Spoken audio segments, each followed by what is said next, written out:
오늘은 2021년 12월 14일 십자가의 성 요한 사제 학자 기념일입니다.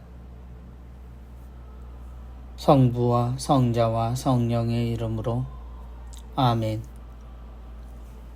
마테오가 전한 거룩한 복음입니다. 그때 예수님께서 수석사제들과 백성의 원로들에게 말씀하셨다. 너희는 어떻게 생각하느냐? 어떤 사람에게 아들이 둘 있었는데 맏아들에게 가서 얘야 너 오늘 포도밭에 가서 일하여라 하고 일렀다. 그는 싫습니다 하고 대답하였지만 나중에 생각을 바꾸어 일하러 갔다. 아버지는 또 다른 아들에게 가서 같은 말을 하였다. 그는 가겠습니다 아버지 하고 대답하였지만 가지는 않았다.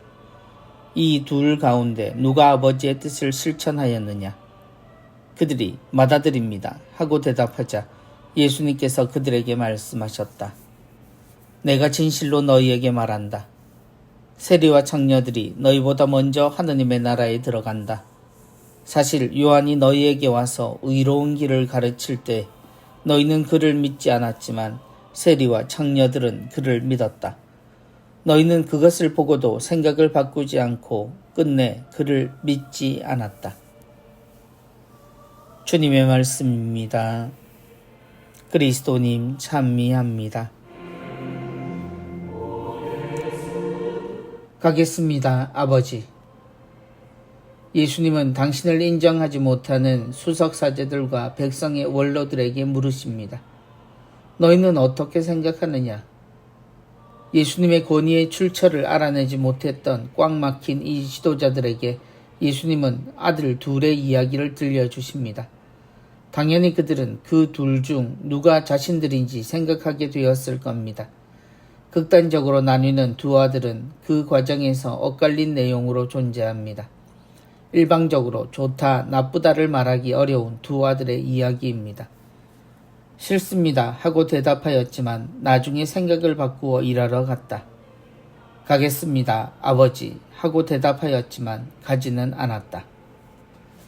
대답을 기준으로 하면 작은 아들이, 그리고 가서 일했는지를 기준으로 하면 맏아들이 옳은 선택을 했다고 봐야 합니다. 예수님은 그들의 생각을 물으십니다. 맏아들입니다. 자신있게 대답하는 지혜로운 이들은 불행히도 맏아들이 아니었음을 자신들 스스로 고백해버렸습니다. 그들은 입으로 하느님을 말하면서도 회개하라는 요한의 말에 꿈쩍도 하지 않았고 그를 외면했기에 그들은 대답만 하고 가지 않은 아들이었기 때문입니다. 세리와 창녀들이 너희보다 먼저 하느님의 나라에 들어간다. 입에 올리는 것조차 창피한 이들을 통해 그들이 자신들보다 낫다는 이야기를 들은 이들은 수석사제들과 백성의 원로들이었습니다. 하느님의 자식처럼 여기고 온갖 축복을 홀로 다 받은 듯 사람들 위해서 살던 이들이 정작 하느님의 뜻을 받아들이지 않았기에 그들은 뉘우치고 부끄러움과 수치를 온몸에 기록하고도 살아가야 하는 이들보다 못하다는 예수님의 지적이 그들의 머리에서부터 쏟아집니다.